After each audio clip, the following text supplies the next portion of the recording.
Paramashivoham Om Nithya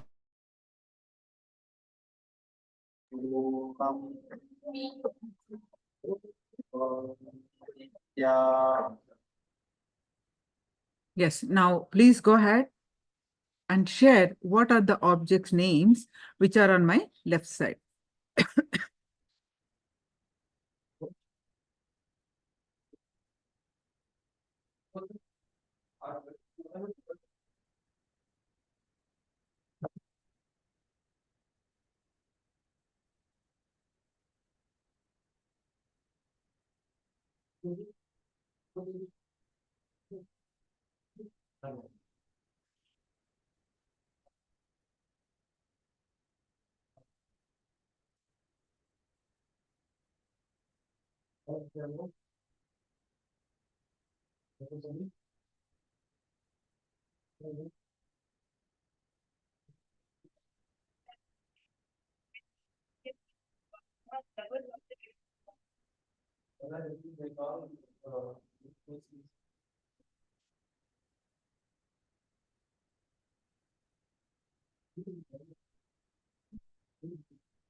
Small white notepad, black stick, empty cup, bracelet, article,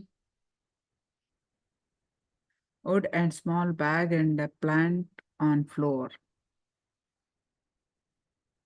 2 small golden earring. Nithya Guru Prasadini pen watch with red watch. There's no watch, but see, ma, Sangeeta, most of it is correct, ma. And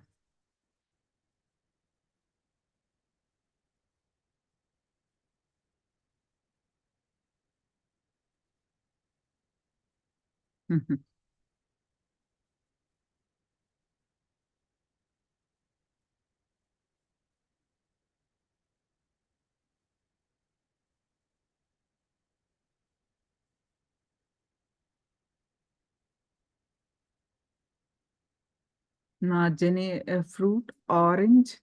Wow. It's not orange, ma. It's a, what do you call? The Jenny. A small deity. Deity is not there. And Sangeeta, I'll show you a small notebook. There's no notebook, but there's a book there. And a black stick. Is it? I can't say it cannot be there because it is like a, this is what do you call, ma?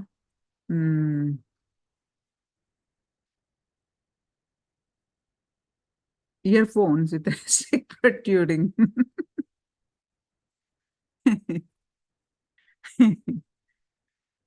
Yeah.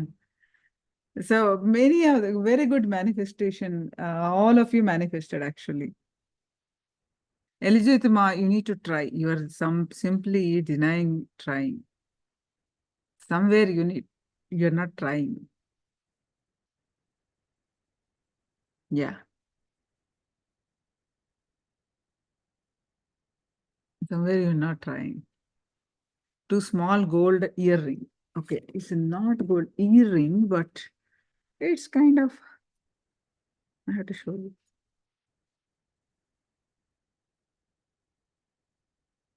Guru Prasad, every one of you manifested. Beautiful.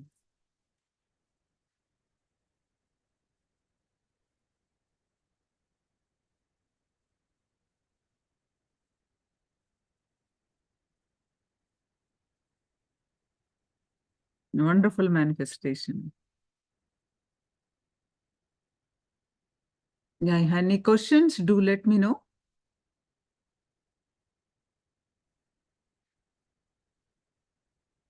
Any questions? Please let me know.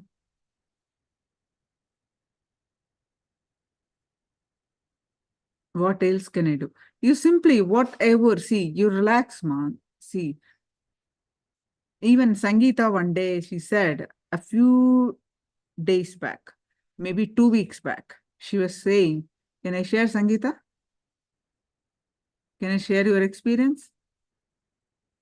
So she was saying, it's like, I cannot manifest or something like that. Some like as if it is impossible for her.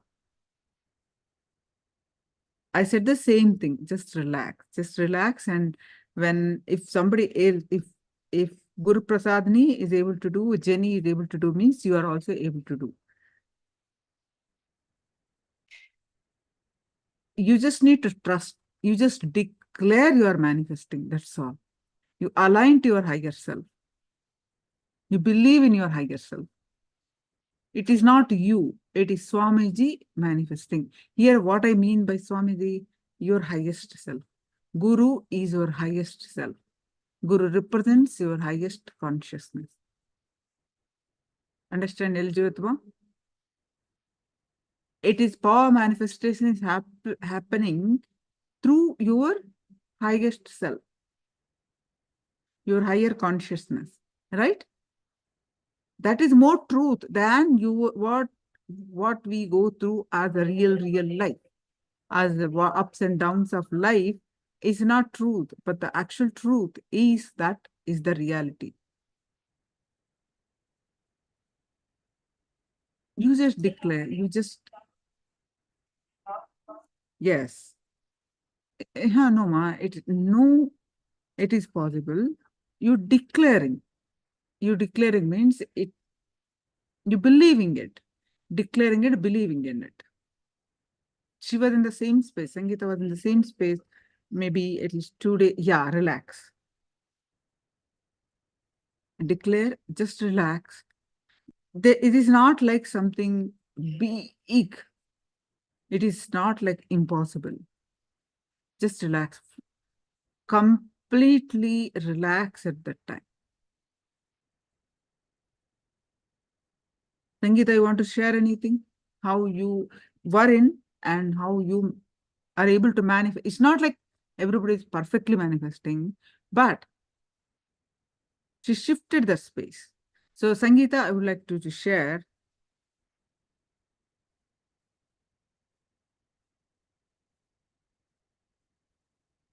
Sangeeta, ma? Yeah, please share your experience.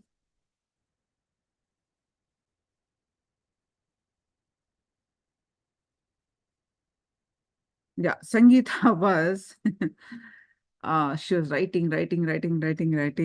And any meditation, I see everyone else was doing, and Sangeeta was just, staring at the screen. I asked her, why you're not doing? No, ma, I will do it, but I'm preparing all the notes. I'm preparing everything. I'm understanding everything. And even completion also, she said she would do sometime later. I told them, no, nothing is going to help you. If you learn one sentence, one cognition, you practice that, experience that now. You don't have to listen everything. Very few people can listen all 16 hours. I know that. The attention span without listening to Swamiji, listening to Acharyas, what Swamiji said, all that, without missing a single sentence, very few people can listen every sentence because the attention span is not so big for many. No, you have, each one of us are unique. You are not taking, I'm not saying you are not taking, but what I'm trying to say here, ma, she was postponing her experience. That fear of, I can say that postponing the experience part of it. I had to prepare. And postponing the experience and something. Also, I kept staring at you when you are reaching out slides instead of taking notes. Reading a slide instead of taking notes. Yeah. No, ma, it is some, I feel like somewhere else in your inner space, you are not deciding to manifest. You are not, you're there's a disbelief. You have to look into that, my Elizabeth. Come on, it's been 10 days. It's been 10 days.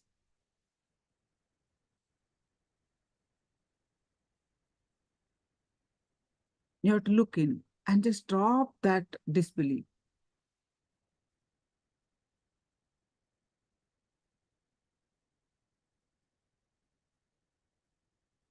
You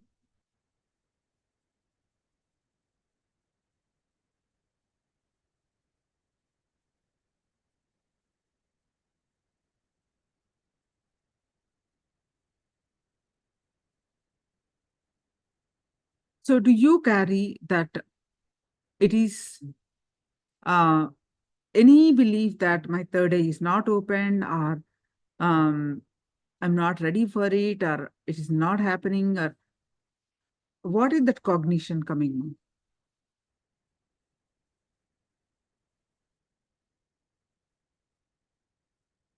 Just look in and see. You just, when you are doing the power manifestation, you disappear. Only Swamiji is sitting there. Swamiji is speaking through you. Experience that space. You intensely try to experience the Advaita space. Meaning you disappearing, your thought current disappearing. There is no you anymore. You, meaning your thoughts, your distractions. And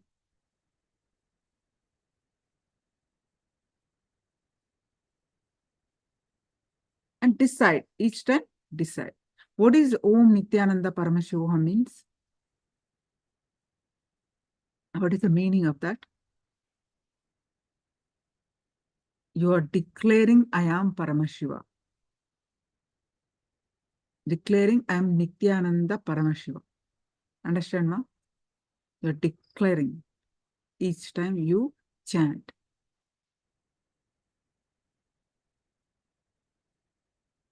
Yeah, there's nothing like right, wrong, Amma. Really, that I know somewhere this thought current only stopping you. There's nothing like right, wrong. If that is what, see, each one of us are growing in the path, right, ma? Each one of us are our own unique way to grow. No comparison. No, there is nobody is like a more elevated than me. Nothing. Either you are enlightened or not. That's all. One or zero. It's a binary logic. Either you're enlightened, Swamiji, like Swamiji, or rest of us. You understand, ma? There's nothing like a more or less. You can say they are seeking more, I'm seeking less. They're putting more efforts, I'm putting less efforts. There's nothing like a scale where people are getting are more spiritually advanced, progress, nothing. So don't bother about manifesting wrong. There is no such thing as wrong. Yeah. There's no such thing as wrong. Each time, please understand, you are decalcifying each power manifestation when you're trying to experience the Advaita space. You are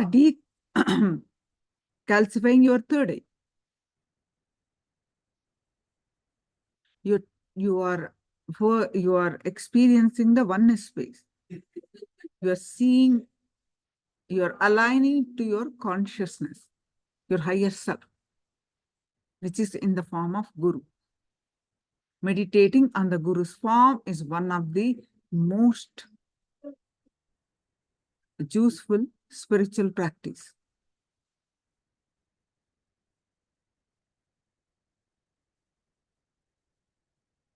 Whatever form you are high, whatever, see, some people like me, for example, they may say Krishna is their great, Ishta Devata, and they may think that he is the ultimate. No problem. You experience oneness space with him. Some may think that Devi, whatever, no problem. But you experience the Advaita space with them, the oneness space with them.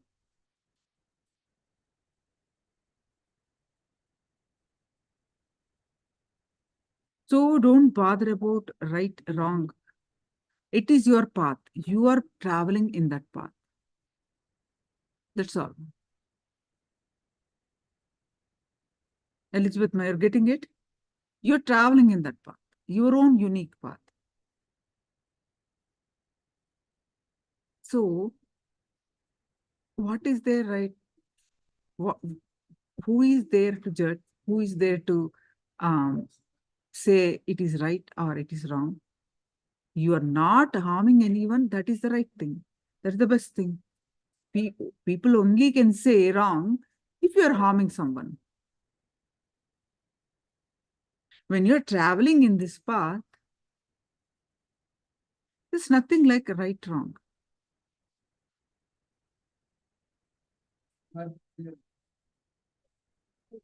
Understand? No? Manifested or yet to manifest. Manifestation is truth, right? That's why we always say, don't say I didn't manifest. Don't say all those kind of negative connotations. Do not utter, we say, isn't it? You're posting yet to.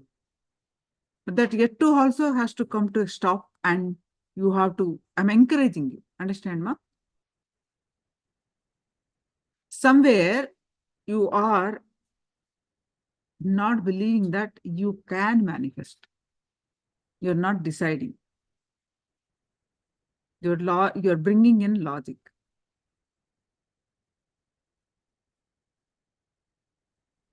Look in and see, ma'am. Looking and see, where is that? Am I right, ma? Or you want to share anything? You can share.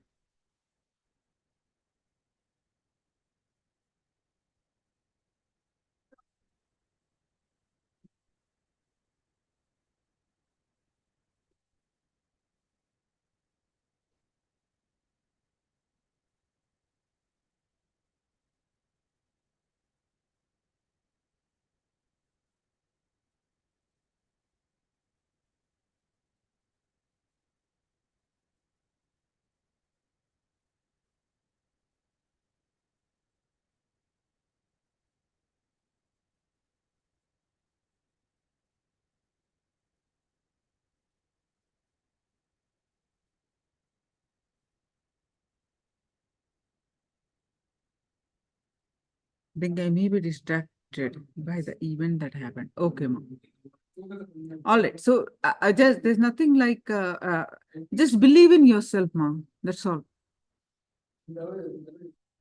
If it is not, if that is what your third issue, that is what your third issue. There is nothing, nobody is here to judge. That's all.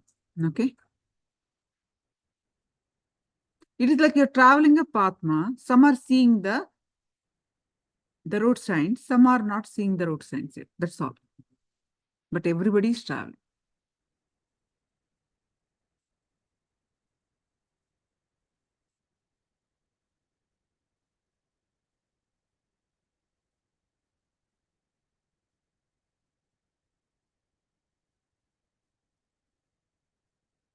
Wonderful.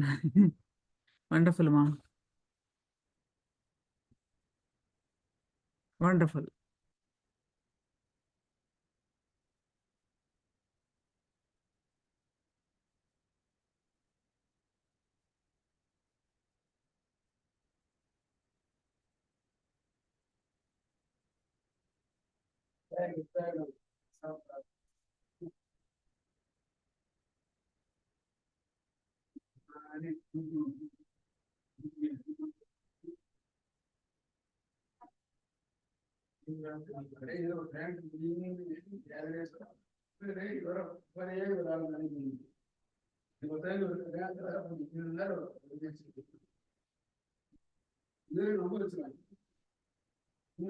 Now let's listen from Swamiji, flowering of the Atman. Atma Spurana is flowering. Atma Spurana is the flowering of our being, flowering of our soul, our raising in our consciousness. Master. Atmaspurana means enlightenment intensive, the flowering of Atman, enlightenment. He went to the Zen master. Actually, master was on the 3rd floor. He was walking the roof. This guy was approaching the master. Master, I want to become enlightened. Master just pushed him. From the 3rd floor, he was falling. But the guy had such a deep trust over the master. Even when he was falling, he thought, if master does, it will be only good for me. The deep trust. The story says, yes, he fell on the floor like a flower after flowering. He fell on the floor like a flower after flowering. Understand this one story. For that experience to happen, 2 things are necessary. One is the master. Another one is the deep trust, deep connection with the master. Only then it will become enlightenment or moksha. Only then a disciple will have enlightenment. Otherwise, he will only die, the physical death. For this to happen, 2 things are necessary. One is the right master and the deep trust on the master. A deep relationship with the master. I think, at least after the NSP, I can be sure the deep trust has flowered. One thing is sure, what's going to happen I know. The whole program is going to be just like this, sudden shocks, just as I entered. As I entered, just like that you will have only sudden shocks. Anybody expected me? No. Any information? No. Just like that only, the whole program is going to be. Don't miss. The moment you miss it. For next 4 days, continuously be aware. Continuously be aware and be in tune with the master. Continuously be aware and be in tune with master. Continuously be in tune. Be in tune. When you are in his presence, be totally in tune. When you are in his absence, again, just be waiting.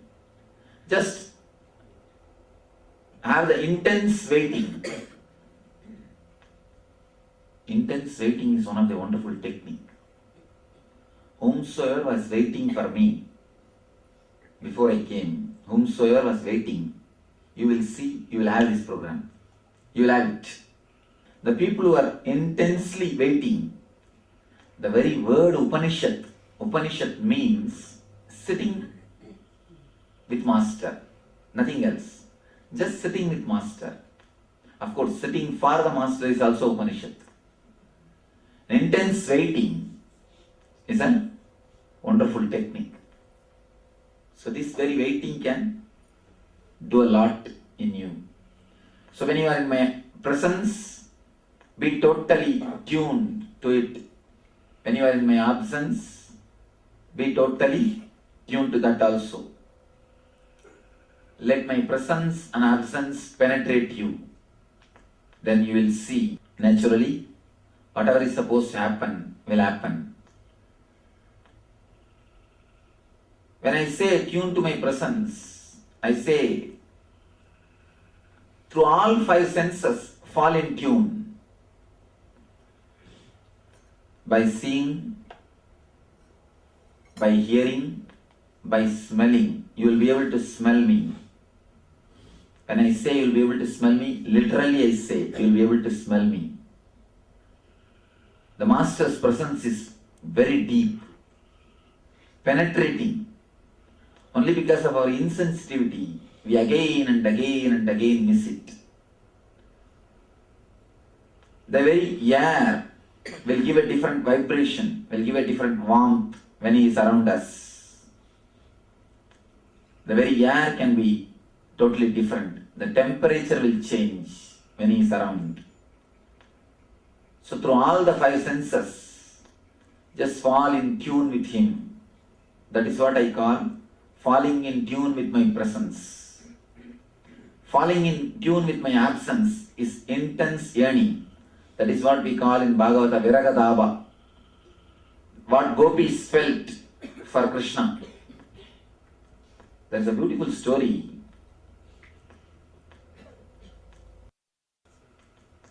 In Bhagavata there is a beautiful story. Krishna was playing his flute in Nithyan. One gopi wants to go there to see him, but it's a midnight. Anyhow, somehow she gathered the courage and slowly she was trying to walk. Just on the footsteps, mother-in-law and husband is sleeping. Mother-in-law and husband is sleeping just outside the gate. So she has actually put one foot on the gate, one foot on the steps, opened the door. She saw these two guys are sleeping. So just with one hand, she is holding that gate, holding the dwara, and she is thinking how to cross these guys and go. One side, she is just pulled and enjoying the music and the feeling, the intense presence of Krishna. The other side, the suffering, she is not able to go near. The deep suffering one side, the deep joy the other side. Next line of the Bhagavata says, just she fell and became enlightened and left the body. Nothing else. The first sloka says, she stood there thinking how to go. The next sloka explains the joy and the bliss.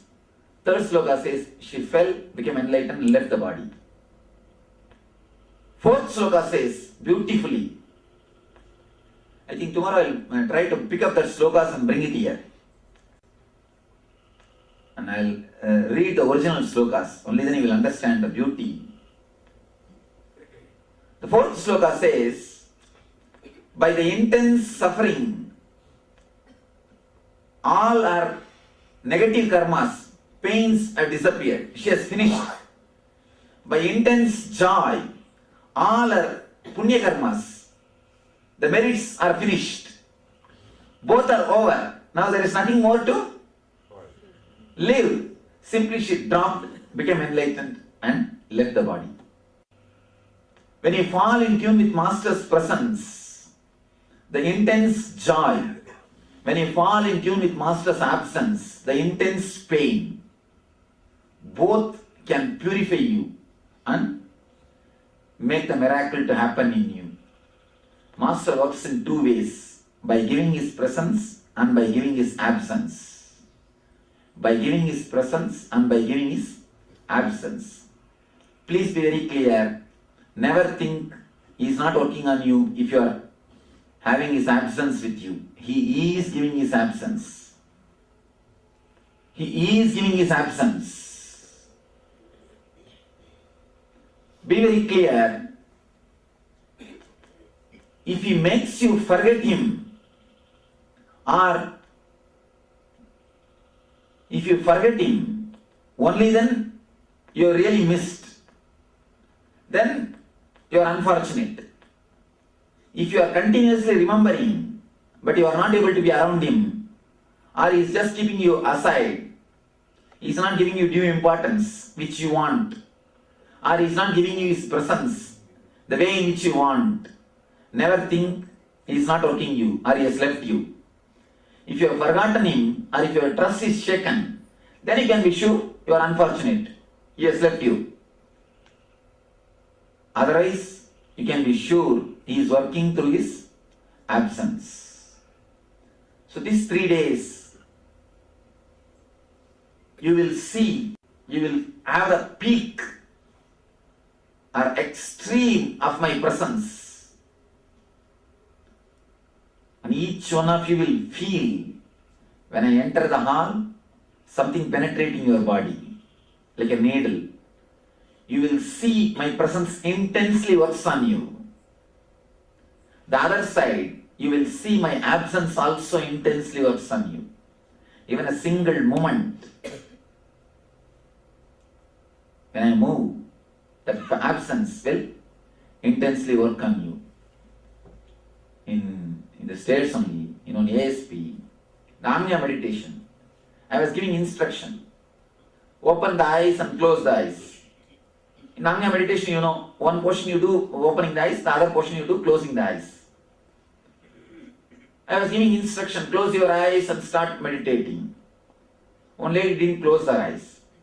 I said, I was just showing the mudra, close your eyes, close your eyes. She didn't close.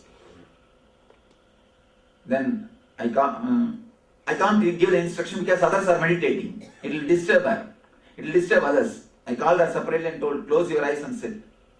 She said, what for? I said, meditate. No, I am seeing what I want to see.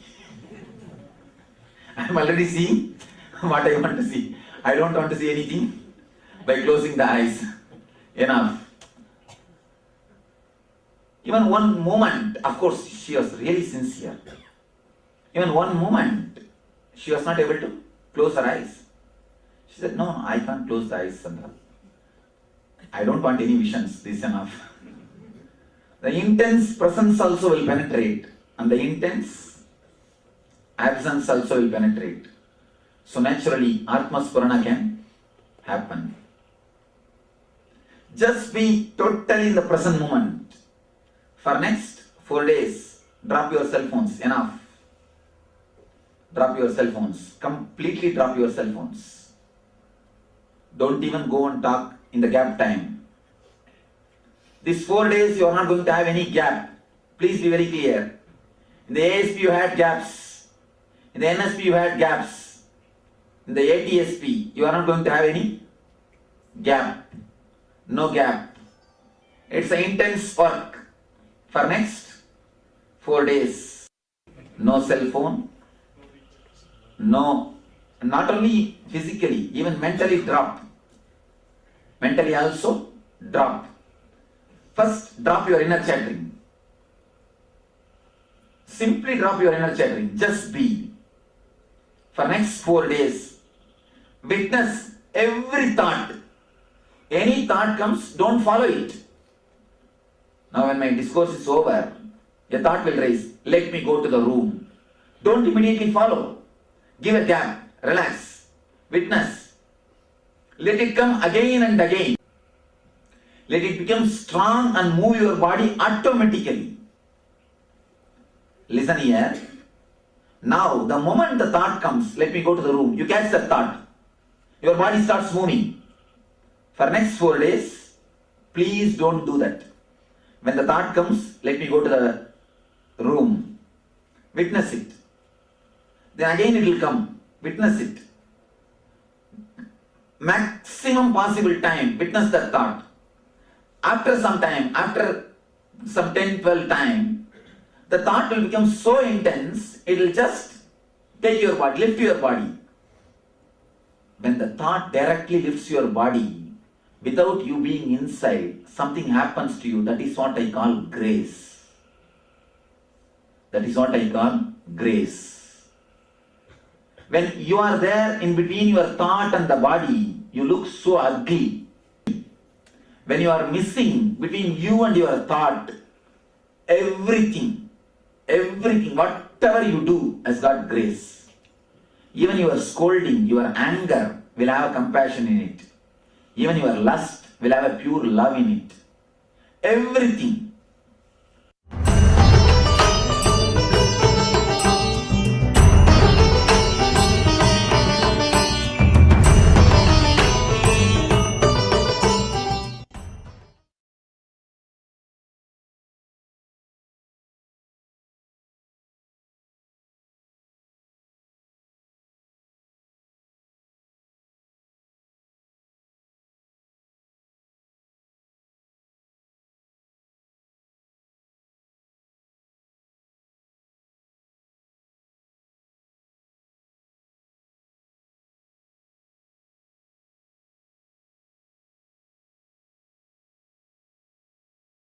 Witness.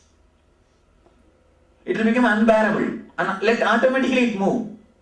Let it become unbearable and let your body move.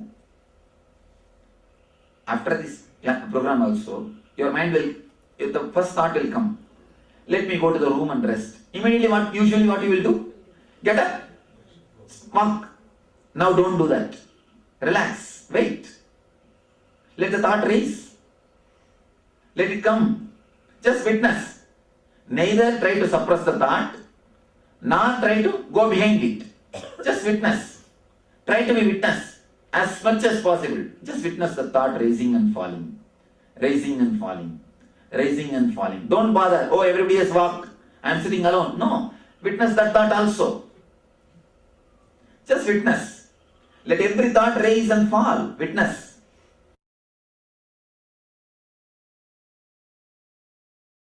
Ourselves for the Bhava Samadhi Darshan, where when we have the darshan of the Supreme Pontiff of Hinduism radiating these extraordinary energies, the entire field becomes vibrant with energy. So all that you have to do is just come and be seated with your head, neck and spine in a straight line, where you can experience this extraordinary space. And just sit, and if you're watching us on the social media, make sure that you're registering yourself and having the Nayana Diksha, because Nayana Diksha is actually the most important aspect where you can receive the direct grace of the Supreme Pontiff of Hinduism. All that you have to do is register yourself for the Paramashivoham that is going on right